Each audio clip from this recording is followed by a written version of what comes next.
बर्बरता से उनके संग ये इस कांड को किया, गोलियों से उनको भूत दिया, क्या कहेंगे?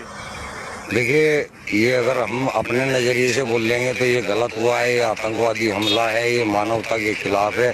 लेकिन अगर आप इसको इस्लाम के नज़रिए से देखेंगे तो ये पुण्य का काम किया है उन्होंने, ये सवाब का काम किया है उन्होंने।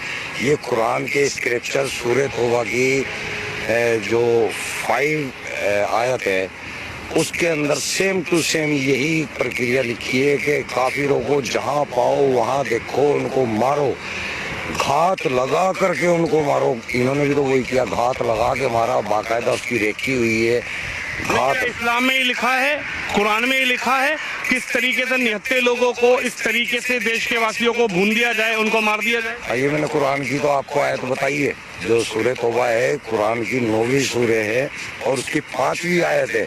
वहाँ पे ये लिखा हुआ है, सेम इसी तरह बर्बर तरीके से मारने का लिखा हुआ है। सेम ये लिखा हुआ है कि उनको मारो, जब तक मारो जब तक कि वो ला इलाहा इल्लल्लाह कलमा ना पढ़ ले या जजिया देना कबूल ना कर ले, तब तक मारो। यानी कि पूरे हिंदुस्तान के हिंदुओं का यही हसर होना है इस्लाम के अनुसार। इस्लाम के अंदर अल तकिया नाम की चीज़ होती है, आपने सुना होगा अल तकिया।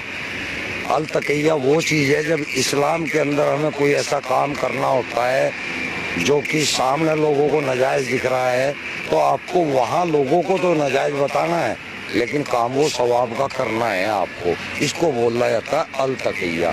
तो ये अल तकिया करते हैं, जो कहते हैं ना हिंदू मुस्लिम भाईचारा, ये अल तकिया है, ये कुरान के अंदर है, हदीसों के अंदर है।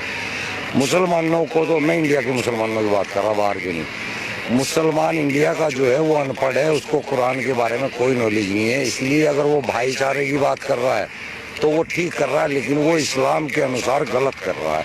इस्लाम के अंदर कोई भाईचारा इस टाइप का नहीं है। इस्लाम के अंदर केवल मुस्लिम मुस्लिम भाईचारा है, हिंदू मुस्लिम भाईचारा कोई नहीं है।